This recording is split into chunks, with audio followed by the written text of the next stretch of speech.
حسین بظہور الحجت القائم المنتظر اللہم صل علی محمد وآل محمد. ماشاء اللہ لا حول ولا قوة الا باللہ العلی العظیم. اعوذ باللہ من الشیطان اللعین الرجیم. بسم اللہ الرحمن الرحیم. الحمدللہ رب الخلائق والبریہ وعالم الجہر والخفیہ وبیدہ ملکوت الارضین والسماوات ونشکرہ علی جزیل الانعام. الصلاة والسلام علی النبی الامی القرشی الہاشمی الابتہی المکی المدنی المبعوث علی العرب والعجم ابی القاسم محمد وعلى آلہ الطیبین الطاہرین المعصومین المنتجبین المنتخبین المظلومین ولعنۃ اللہ علی اعدائہم اجمعین. اما بعد فقد قال عباس بن علی بسم اللہ الرحمن الرحیم. الحمدللہ الذی شرف ھذا بقدوم ابیہ صلوات.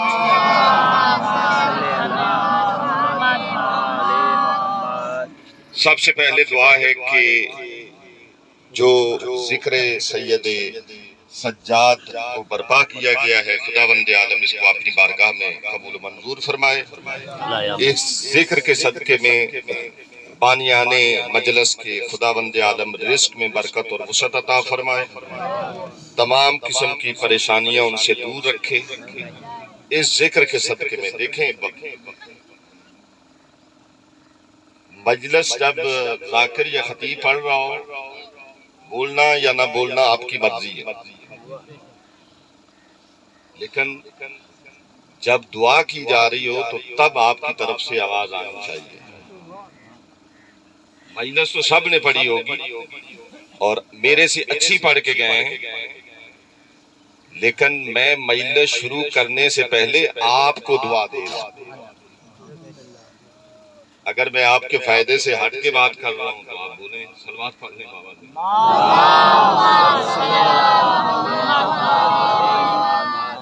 خداوند عالم اس ذکر کے صدقے میں آپ جتنے حاضرین ہیں خداوند عالم آپ تمام کی پریشانیاں دور فرمائے، آپ کے رزق میں برکت اور وسعت عطا فرمائے، اور اس ذکر کے صدقے میں خدا اس ذکر کے وارث کے ظہور میں تعجیل فرمائے اور ہم سب کو اس قابل بنائے کہ ہم اپنے امام کی سپاہ میں شامل ہو سکیں.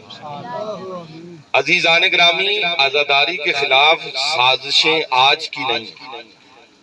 میں شروع کرنے سے پہلے یہ ضروری سمجھتا ہوں، اس کو پیغام سمجھیں آپ. مجلس عزا کے خلاف سازش آج سے نہیں ہے، یزید کے دور سے یہ سازش جاری ہے اور دجال کے آنے تک جاری رہے گی. سازش کا شکار ہو کے نہ عزاداری ختم ہوئی ہے نہ عزاداری ختم ہو سکتی ہے، کیونکہ عزاداری کے لیے جناب سیدہ کا میں علی حسین مزاری صاحب کے ہاں عشرہ پڑھ چکا ہوں اور وہاں پہ میرا موضوع جو مومنین وہاں پہ تشریف فرما دے میرا موضوع ہی جناب زینب تھا.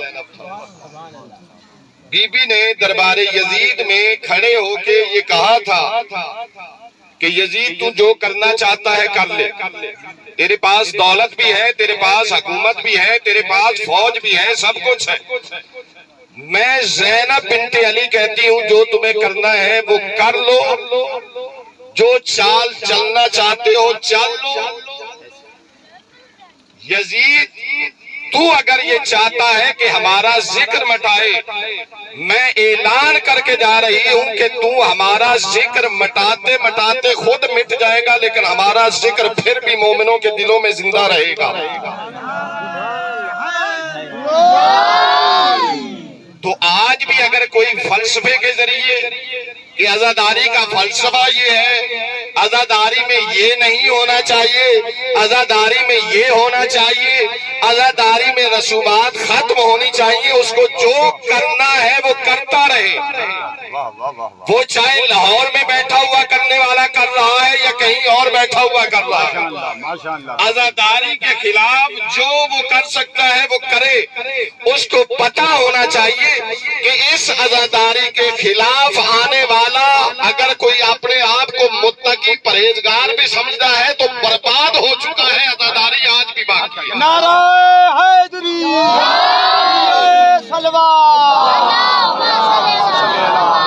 یہ سر پہ جو رکھا ہوا ہے واجب سمجھتا ہوں، امام کی طرف سے ذمہ داری اگر اٹھائی ہے تو واجب سمجھتا ہوں اس ملا کے خلاف بولوں جو ملا عزاداری امام حسین کے خلاف بکواس کرتا ہے، چاہے وہ بڑے امامے والا ہو، چاہے اپنے آپ کو سید ظاہر کرنے والا ہو۔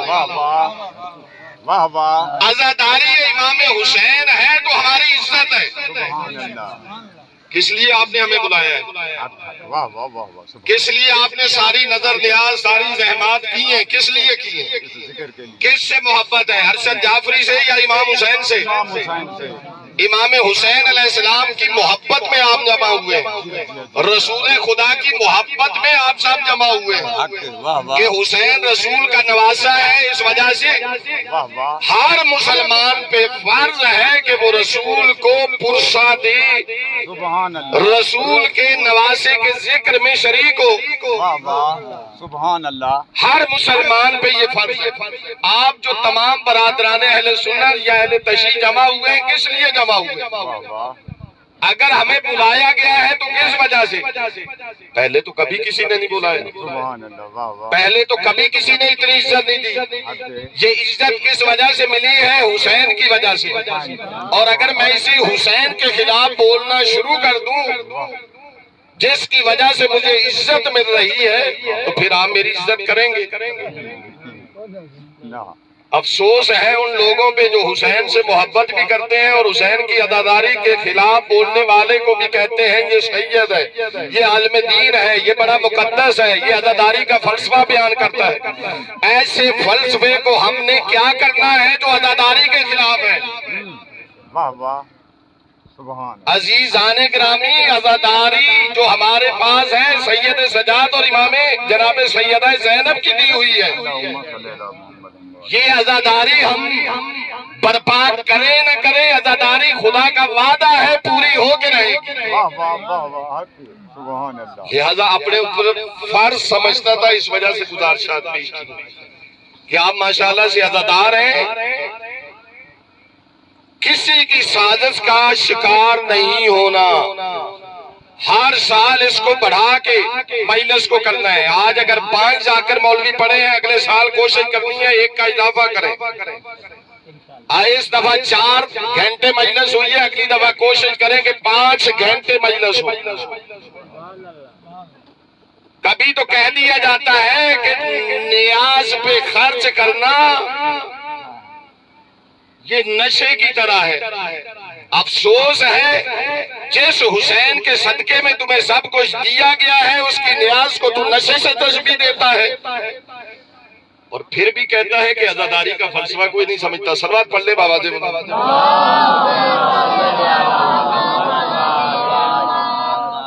یاد رکھیے گا کہ کوئی بھی سازش کرتا رہے، جس کو مولا سے محبت ہے وہ کبھی بھی مولا سے دور نہیں ہو سکتا۔ جتنی زیادہ اس کے خلاف سازشیں ہوں گی یہ اتنا زیادہ ذکر بڑھے گا۔ 10 سال 20 سال پہلے چلے جائیں، جگہ جگہ ٹارگٹ کلنگ، فائرنگ، بم دھماکے، آپ کے اس علاقے سے گزرنا ہمارے لیے مشکل ہوتا تھا۔ قسم خدا کی نماز بھی آگے سندھ میں جا کے پڑھتے تھے، ابھی آپ مجھے بتائیں کہ جنہوں نے یہ سب کیا تھا، دہشت گردی کر کے مومنین کو ختم کرنے کا سوچا تھا، اب وہ بتائیں کہ جہاں پہ پہلے ذکر حسین نہیں ہوتا تھا وہاں پہ بھی ہو رہا ہے یا نہیں ہو رہا؟ یہ خدا کا معجزہ ہے، یہ امام جناب زینب اور سید سجاد کا معجزہ ہے۔ جب جناب زینب نے کہا ہے کہ تم خود مٹ جائے گا لیکن ہمارا ذکر نہیں مٹا سکے، یہ تھی ایک میرے موضوع سے ہٹ کے گفتگو، یہ واجب سمجھتا تھا گفتگو کرنا۔ ابھی میں آپ کے سامنے جناب عباس کے امتیازات بیان کرنا چاہتا ہوں۔ مولا عباس کا علم لگانے والوں کے سامنے، مولا عباس سے محبت کرنے والوں کے سامنے میں جناب عباس کے خصائص بیان کرنا چاہتا ہوں، جناب عباس کے امتیاز بیان کرنا چاہتا ہوں۔ امتیاز کا مطلب یہ ہوتا ہے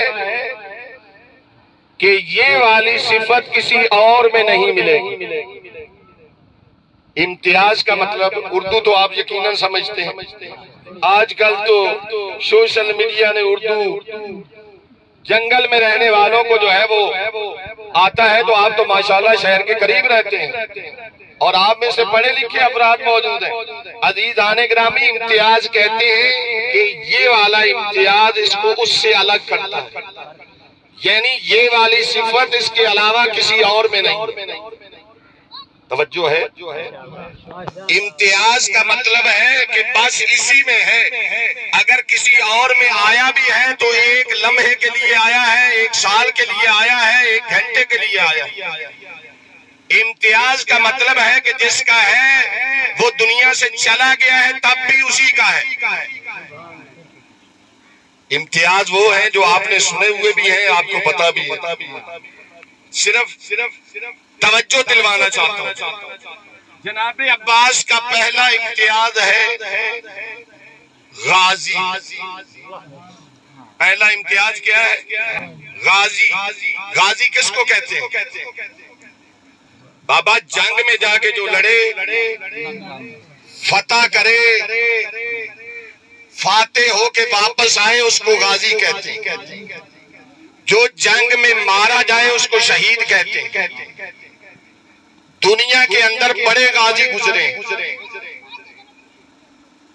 جو بھی فاتح ہوا وہ غازی بنا۔ مولا علی نے جنگ جیتی، مولا علی غازی۔ جناب امیر حمزہ نے جنگ لڑی، جناب امیر حمزہ بھی غازی۔ جناب جعفر طیار نے جنگ میں فتح حاصل کی، فاتح بنے تو غازی کہلوائے۔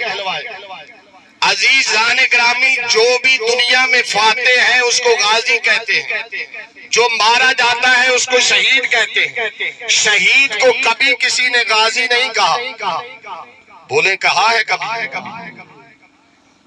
کس کو غازی کہتے ہیں؟ میری بات سمجھیں، کس کو غازی کہتے ہیں؟ جو جنگ فتح کر کے آئے اس کو غازی کہتے ہیں، جو مارا جائے اس کو شہید کہتے ہیں۔ جناب عباس اس ہستی کو کہتے ہیں جو شہید ہونے کے بعد بھی غازی ہے۔ شہید ہونے کے بعد بھی غازی ہے، کربلا میں شہید ہوئے ہیں مولا، لیکن لفظ غازی سنتے ہیں، بچہ بھی سنتا ہے، اس کو پتا ہے غازی کون ہے، مولا عباس۔ بڑا بھی سنتا ہے، غازی کا لفظ تو جانتا ہے کہ مولا عباس۔ ہر ایک بندے کے ذہن میں جیسے ہی لفظ غازی آئے، مولا عباس کا علم ذہن میں آتا ہے اور مولا عباس ذہن میں آتے ہیں۔ یہ کیسا غازی ہے کہ شہید ہونے والا غازی نہیں کہلواتا، یہ پھر بھی غازی ہے۔ پہلا امتیاز۔ دوسرا امتیاز، مولا کا علمدار ہونا۔ عباس علمدار۔ علمدار مولا کے علاوہ بھی بہت گزرے، پہلا کائنات میں علمدار حضرت شیس ہے۔ پہلا علم جو آیا ہے وہ اللہ نے جنت سے بھیجا ہے۔ آدم علیہ السلام کے بیٹے جناب شیس علیہ السلام کے لیے آیا ہے۔ علم کوئی شیعوں نے گھر سے نہیں بنایا، علم بھی جنت سے آیا ہے۔ نعرہ حیدری،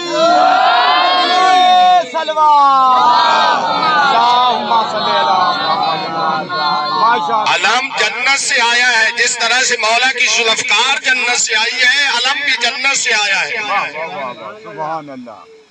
علم جنت سے آیا ہے، اور حضرت شیش کے بعد پشت در پشت ہر نبی، ہر اس کے وسیع نے اٹھایا ہے۔ جس نے علم اٹھایا ہے وہ علمدار کہلوایا ہے۔ جس کے ہاتھ میں علم آیا ہے نا، اس کو علمدار کہا گیا ہے۔ لیکن جیسے ہی اس نے علم رکھا ہے تو اس کی علمداری ختم ہو گئی، اس کو علمدار آپ نہیں کہیں گے۔ جس نے بھی علم اٹھایا ہے، علمدار جتنی دیر تک ہاتھ میں رہا ہے وہ علمدار رہا ہے۔ علم جیسے ہی رکھا ہے علمداری ختم ہو گئی ہے۔ ایک اور علم پہ بات کر، مدارج النبوہ اہل سنت کی بہت بڑی کتاب ہے، اس کے اندر یہ واقعہ موجود ہے کہ ایک جنگ میں رسول خدا کے پاس علم کے لیے کپڑا نہیں بچا، کچھ ایسوں کو دے دیا ہوگا کہ خالی ڈنڈا لے کے آ جاتے تھے، کپڑا وہیں پہ چھوڑ کے بھاگ آتے تھے۔ بڑا تلاش کیا لیکن کپڑا نہیں ملا۔ مدارج النبوہ والا لکھتا ہے کہ ام المومنین حضرت عائشہ نے اپنی چادر دی کہ اس چادر کا علم بنا کے لہرایا جائے اور رسول کو دیا جائے۔ نعرہ حیدری،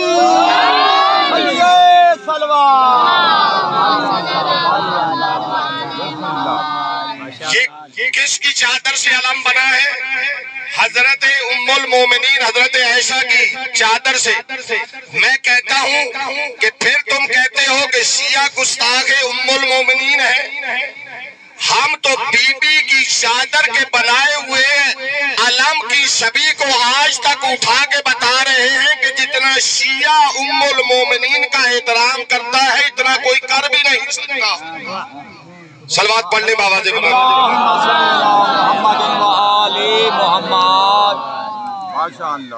علم ہر ایک نے اٹھایا ہے، مولا علی نے بھی اٹھایا ہے، جناب جعفر طیار نے بھی اٹھایا ہے، اور جناب زید بن حارثہ نے بھی اٹھایا ہے، حضرت شیش نے بھی اٹھایا ہے۔ ہر نبی اور اس کے وسیع نے علم کو اٹھایا ہے، لیکن اتنی دیر تک علمدار رہے ہیں جب تک ان کے ہاتھوں میں علم بلند رہا ہے۔ جیسا مولا نے علم اٹھایا ہے ویسا کوئی اٹھا سکتا ہے؟ مولا علی علیہ السلام، ابھی باقی سب کو چھوڑے، مولا پہ آئے۔ جیسا میرے مولا نے علم اٹھایا ہے ایسا کوئی کائنات میں اٹھا سکتا ہے؟ لیکن علی بھی اتنی دیر تک علمدار کہلوائے ہیں جب تک علم اٹھایا ہے۔ کائنات میں علی رسول اور اللہ کے بعد سب سے عظیم ہستی ہے، لیکن علمدار اتنی دیر تک رہے ہیں جب تک علم اٹھایا ہے۔ علمدار رکھا ہے تو علمداری نہیں ہے۔ اب پوری کائنات میں قیامت تک جناب عباس علمدار ہیں۔ علم اٹھانے کے بعد جب ان کے پاس علمداری ختم ہوئی ہے، علمداری آئی ہے، تو اس کے بعد کسی اور کے پاس علمداری گئی نہیں، مولا عباس پہ آ کے رک گئی ہے۔ نعرہ حیدری،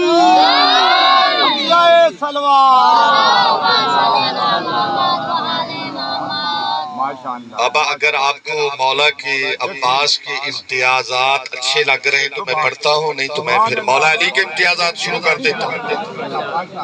نہیں، اگر مولا کے امیر المومنین کے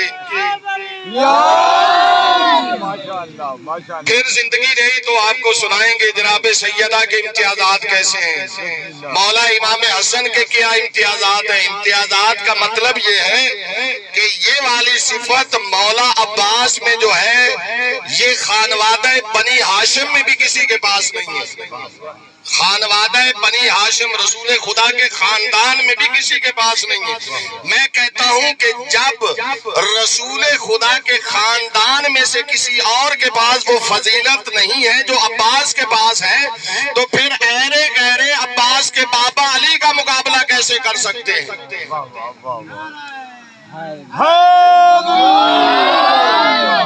جب یہ فضیلتیں جو مولا مولا عباس میں موجود ہے، مولا عباس کے علاوہ کسی اور ہاشمی میں نہیں ہو سکتی، تو پھر غیر ہاشمی کیسے مقابلہ کرے گا؟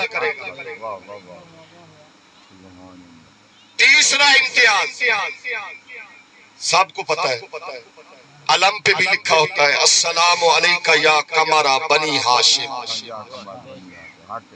السلام علیکہ یا قمر بنی ہاشم، کیا مطلب؟ ہاشمیوں کا چاند۔ کسی خاندان میں اگر ایک بندہ عالم دین بن جائے، سمجھانے کے لیے کہہ رہا ہوں، ایک عالم دین بن جائے تو سب بتاتے ہیں کہ یہ ہمارے خاندان میں مولوی صاحب ہیں۔ پتہ نہیں آپ کے یہاں بتاتے ہیں یا نہیں، آپ کے ماحول کا مجھے پتہ نہیں، یہاں پہ مولویوں نے ماشاءاللہ سے ایسے اثرات چھوڑے ہیں کہ اب مولوی کا نام سن کے لوگ پریشان ہو جاتے ہیں۔ توجہ ہے؟ ہمارے یہاں یہ سب چیزیں نہیں ہیں، کراچی میں یہ سب چیزیں نہیں ہیں۔ علماء اپنی ذمہ داری احسن طریقے سے انجام دے رہے ہیں، ذاکرین اپنی ذمہ داری احسن طریقے سے انجام دے رہے ہیں۔ علماء ذاکرین سے محبت کرتے ہیں، ذاکرین علماء کی عزت کرتے ہیں۔ ہمارے یہاں یہ سب چیزیں نہیں ہیں، ادھر آتے ہیں تو پتہ چلتا ہے کہ یہ بھی ہے، یہ بھی ہے، اور ہمیں سماعیاں دینی پڑتی ہیں۔ بابا ہم ان چیزوں کو نہیں جانتے، ہم تو جیسے آپ عزادار ہیں ویسے ہم عزادار ہیں، جیسے آپ علی کے عاشق ہیں ویسے ہم علی کے عاشق ہیں۔ نہ آپ کا مولا کے بغیر گزارا ہے نہ ہمارا ہے۔ نعرہ حیدری، نعرہ سلوات، بسم اللہ بسم اللہ۔ السلام علیکم یا قمر بنی ہاشم۔ عزیز آنے گرامی، کسی خاندان میں بندہ مشہور نہ ہو اور ایک مشہور ہو جاتا ہے، تھوڑا سا بھی اچھا کام کر لے، سارے خاندان میں بدماش ہوں، ایک بندہ نمازی پرہیزگار بن جائے تو سب بولتے ہیں کہ یہ بندہ ہمارے پورے گاؤں میں، ہمارے خاندان میں نیک آدمی ہے۔ جس خاندان میں سارے ان پڑھ ہوں، سارے بدماش ہوں، وہاں پہ ایک شریف اور پڑھا لکھا ہو تو اس کا مشہور ہونا آسان ہوتا ہے۔ تو جس خاندان میں سارے اعلیٰ عہدوں پہ فائز ہوں، خدا کی طرف سے بڑے بڑے عہدے ہوں، کوئی سید الانبیاء والمرسلین ہو، جو سید الوصیین ہو،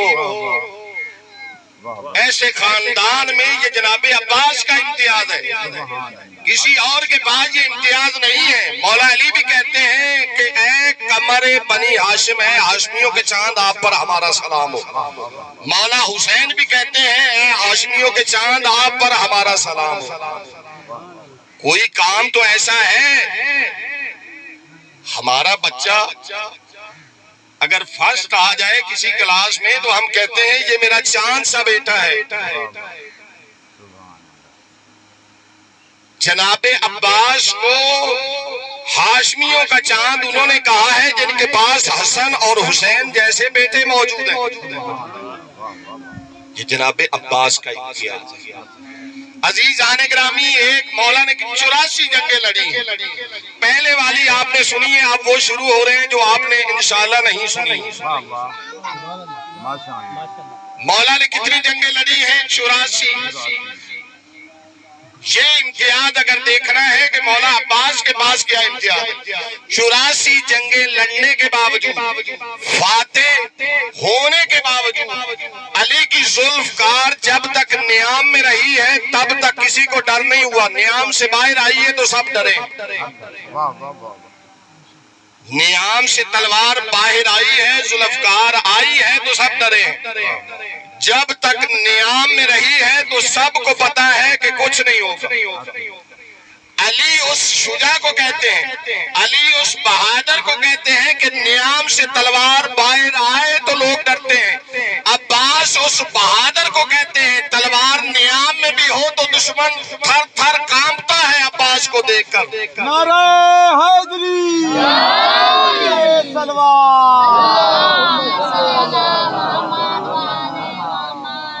یہ جناب عباس کا امتیاز ہے۔ امتیاز کا مطلب یہ بھی نہیں لینا کہ نعوذ باللہ مولا عباس اپنے بابا سے افضل ہو۔ کچھ خصوصیات ہوتی ہیں جو ایک ہستی کے پاس ہوتی ہیں، اور یہ جتنی خصوصیات ہیں یہ انہوں نے تو دی ہیں، مولا نے تو دی ہیں، خدا نے تو دی ہیں۔ جس طریقے سے اگر علی رزق تقسیم کرتا ہے تو اللہ کے اذن سے ہی تو کرتا ہے، مولوی کو کیا تکلیف ہے؟ عجیب مولوی ہے۔ میکائیل رزق تقسیم کرے تو مسئلہ نہیں، میکائیل کا مولا رزق تقسیم کرے تو ساری تکلیفیں اور پیٹ میں درد شروع ہو جاتے ہیں۔ بھائی دینیات کی جو کتاب پڑھائی جاتی ہے مدرسے میں، یہ 5 7 سال 10 سال کے بچے کو پڑھائی جاتی ہے، اس میں 4 مقرر فرشتے لکھے ہوئے ہیں۔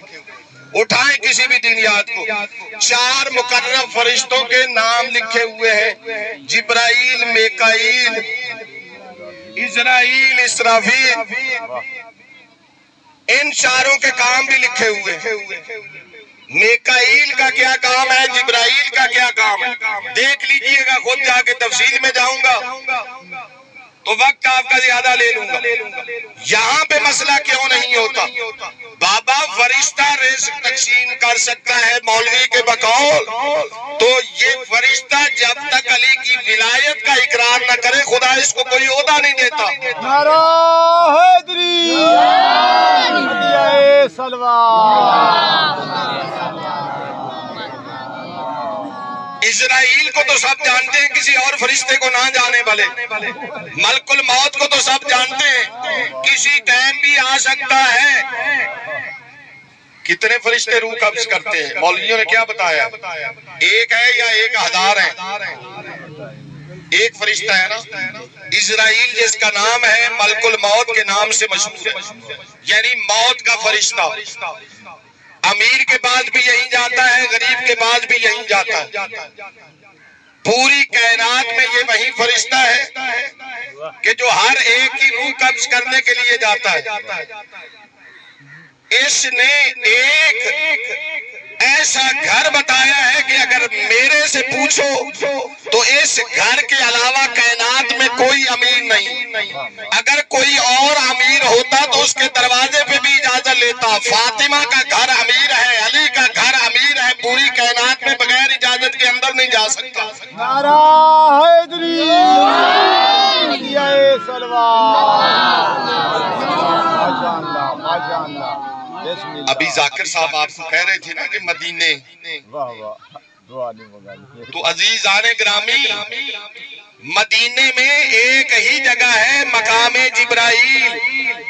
ذرا مولویوں سے پوچھے تو صحیح کیوں کناتے لگا کے اس کو بند کیا ہوا ہے، آگے جانے بھی نہیں دیتے، نظر بھی نہیں اس پہ ڈالنے دیتے، کوئی دیکھ بھی نہیں سکتا۔ کیوں نہیں دیکھنے دیتے؟ اسی سے آپ یہ سب سمجھ جائیں کہ اگر علم کو دیکھنے سے منع کریں، مجلس کو سننے سے منع کرے کوئی، تو سمجھ جائیں کیوں منع کرتا ہے۔ میں تو یہ سمجھا ہوں کہ مقام جبرائیل پہ اس لیے نہیں جانے دیتے کہ اگر مقام جبرائیل نے وہ کسی مسلمان نے دیکھ لیا تو وہ پوچھے گا مقام جبرائیل کا کیا مطلب ہے، کیونکہ مقام جبرائیل رسول کے دروازے پہ نہیں، علی کے دروازے پہ ہے۔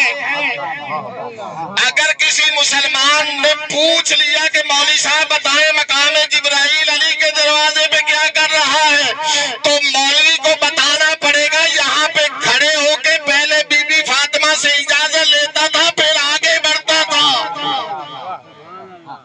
صلوات پڑھ لیں بابا۔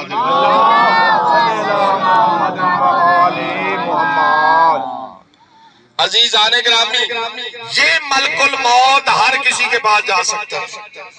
ذرا تحقیق کریں، ریسرچ کریں، ہزاروں لوگ ایک وقت میں مرتے ہیں، ایک وقت میں ہزاروں لوگ مرتے ہیں، سب کے پاس ایک ملک الموت جاتا ہے، ایک ملک الموت سب پہ جاتا ہے۔ 1000 مرے ابھی اسی وقت، 10,000 مرے، 10 لاکھ مرے، مشرق میں کوئی مرے، مغرب میں کوئی مرے، شمال میں مرے، جنوب میں مرے، یہ ایک ملک الموت جاتا ہے سب جگہ۔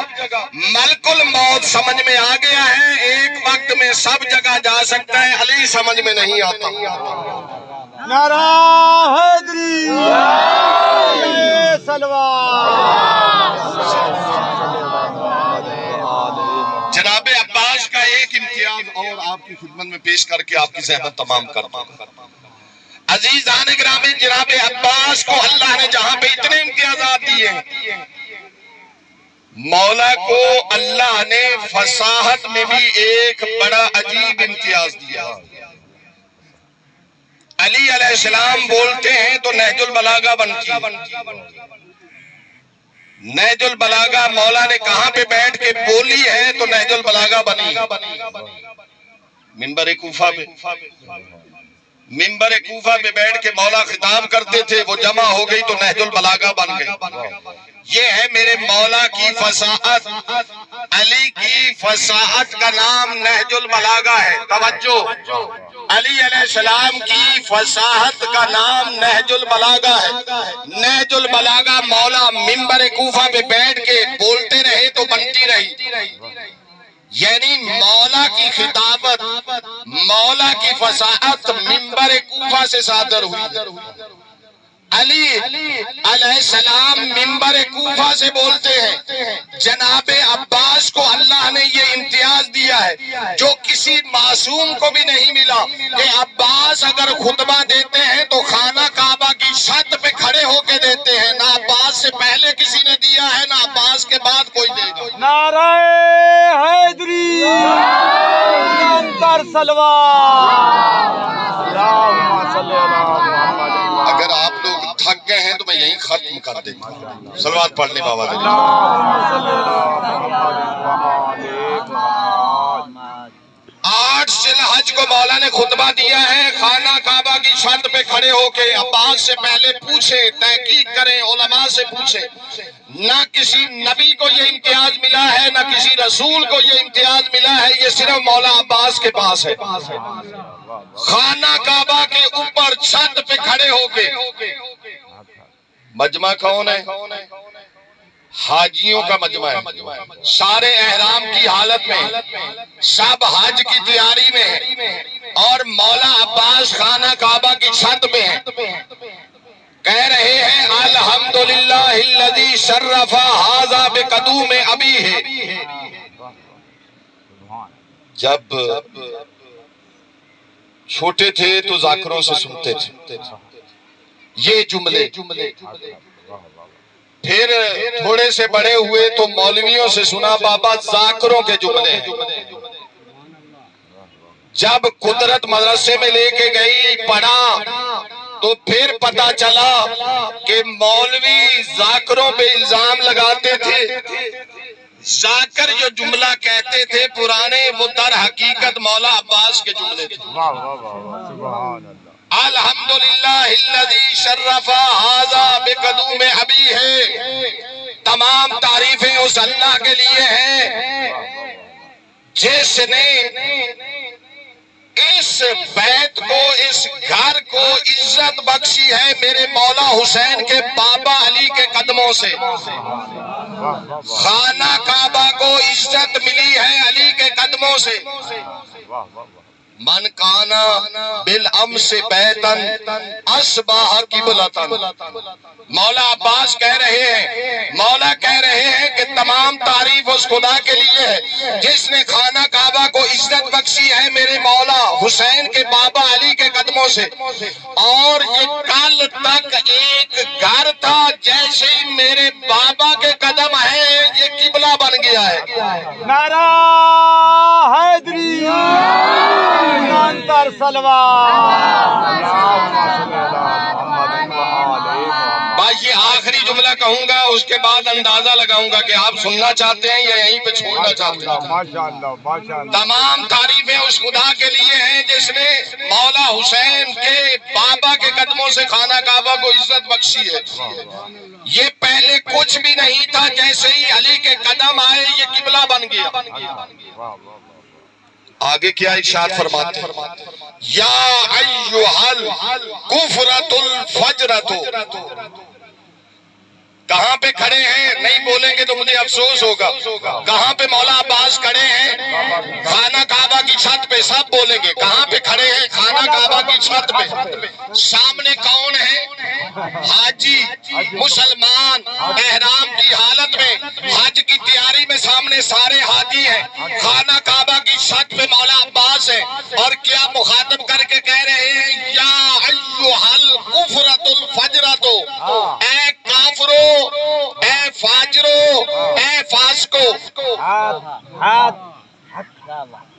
نہیں توجہ فرمائیے آپ.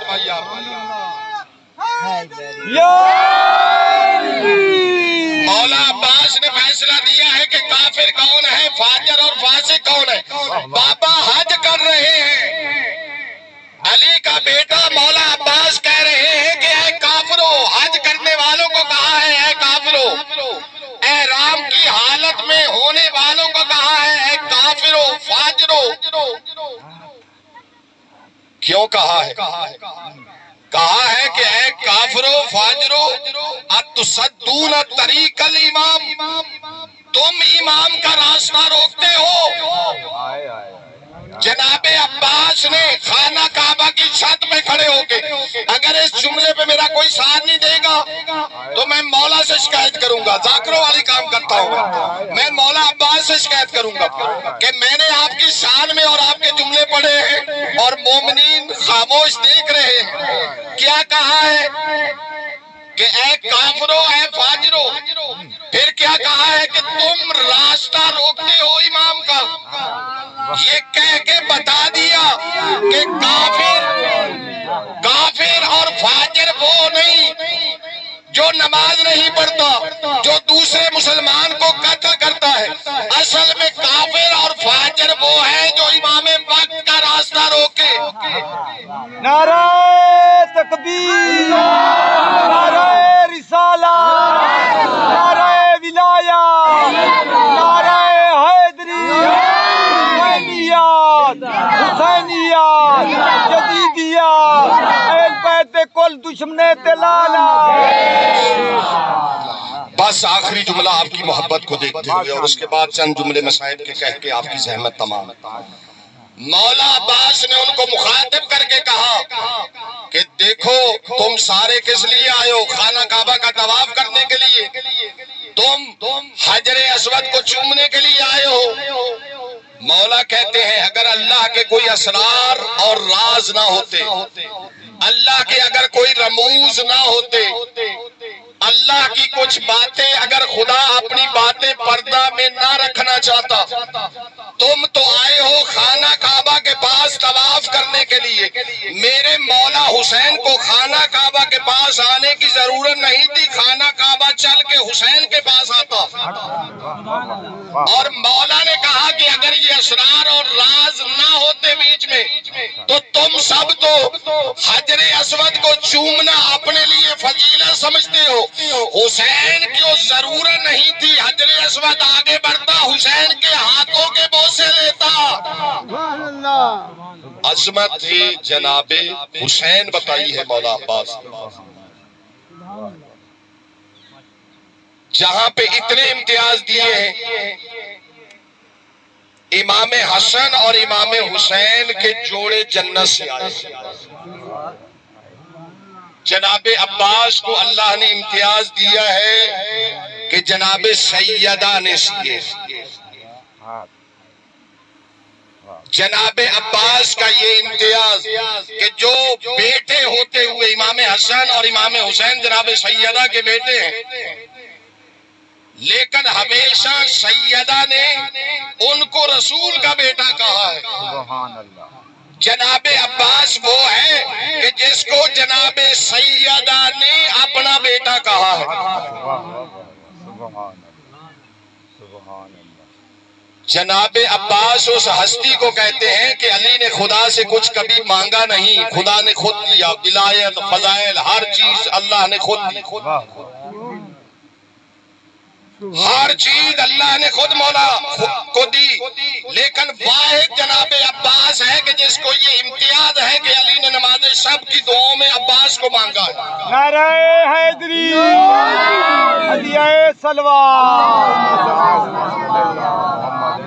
علیہ محمد.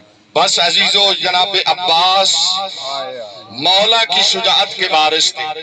جناب عباس پہ ہر ایک کو مان تھا.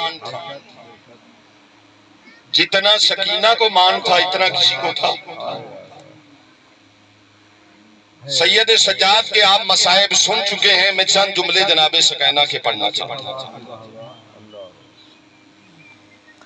جناب سکینہ وہ ہیں کہ جو اگر عباس کو علی نے مانگا ہے تو سکینہ کو حسین نے مانگا ہے۔ اے اللہ مجھے ایسی بیٹی دے کہ جو میرے گلے کا تعویذ بنے، جو میرے سینے پہ سوئے۔ عزیزوں، حسین نے دعا تو مانگی، سکینہ مل بھی گئی۔ مولا امام حسین علیہ السلام اور جناب سکینہ کی محبت کی مثال کائنات میں نہیں ملتی، کائنات میں مثال نہیں ملتی۔ لیکن حسین نے جاتے وقت کہا کہ میری بیٹی تمہیں صبر کرنا ہے۔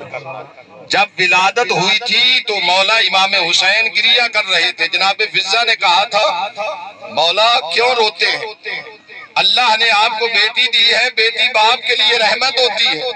کہا اماں فضہ اس لیے نہیں روتا کہ اللہ نے مجھے بیٹی دی ہے، روتا اس لیے ہوں اس کی زندگی مختصر ہے، مصائب بہت زیادہ ہیں۔ اتنے مصائب ہیں کہ زندگی فقط 4 سال جو رونا چاہتا ہے، جو جناب سیدہ کے مصائب سن کے روتا ہے، وہ ذرا جناب سکینہ پہ نظر دوڑائے۔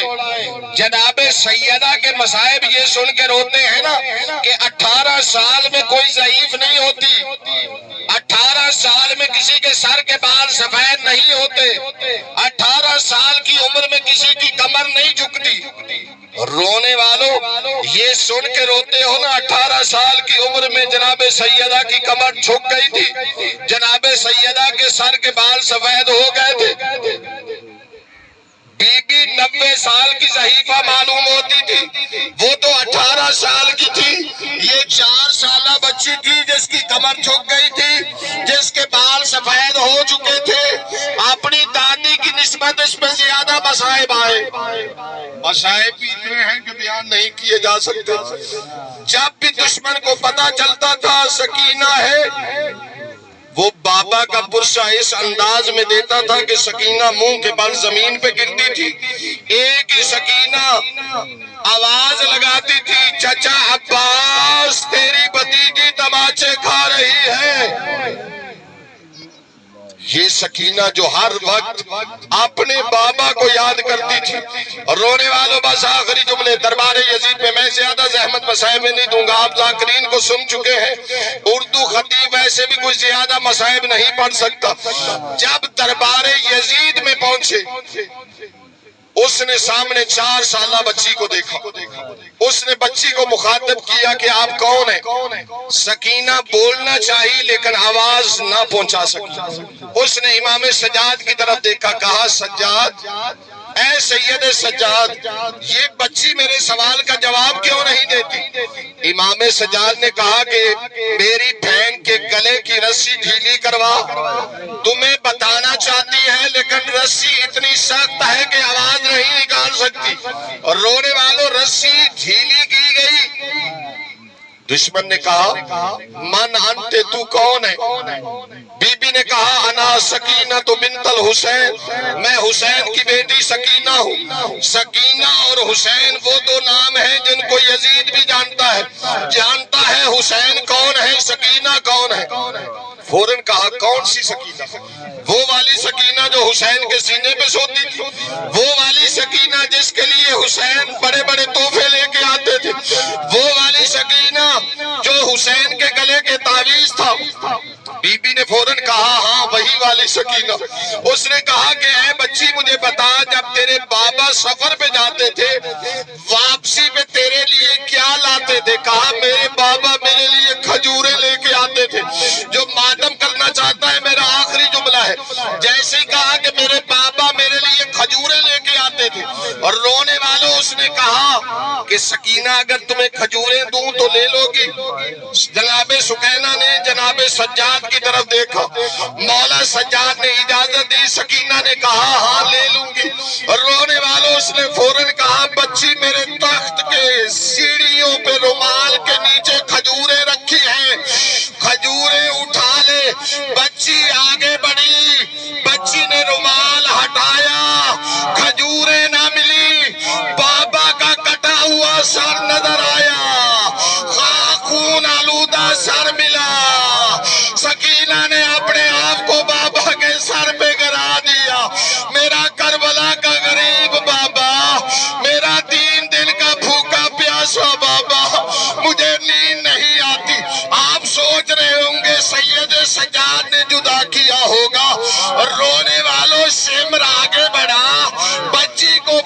سے پکڑا، سکینہ کو بابا کے سر سے جدا کیا۔ سکینہ نے اس وقت بھی آواز دی، چچا عباس، چچا عباس سکینہ کو بچا لیجئے۔ اللہ لعنت اللہ۔ دعائی منگی جو جاتے ہیں جرے بے اولاد ہیں وہ دعائی منگو چاہتے ہیں۔ اللہم صلی علی محمد۔ خداوند عالم اس ذکر کو اپنی بارگاہ میں قبول و منظور فرما۔ مشتاق بھائی، ان کے بھائی جتنے بھی اس میں شامل ہیں، ان کے کاروبار اور رزق میں برکت اور وسعت عطا فرما، تمام قسم کی پریشانیاں دور فرما۔ خداوند عالم عزاداروں کی حفاظت فرما، عزاداری کی حفاظت فرما، مسلمانوں کی حاجات کو پورا فرما، مسلمانوں کی حفاظت فرما۔ خداوند عالم جناب سکینہ کا صدقہ، مولا عباس باب الحوائج کا صدقہ، جتنے بھی مومنین بے اولاد ہیں ان کو جناب عباس کے صدقے میں اولاد نرینہ عطا فرما۔ خداوند عالم ہمارے امام کو ہم سے راضی فرما اور ہم سب کو امام علیہ السلام کی ثواب میں معشور فرما، ہماری دعاؤں کو مستجاب فرما۔ ربنا تقبل منا انك انت السميع العليم بفضلك ورحمتك يا ارحم الراحمين اللهم صل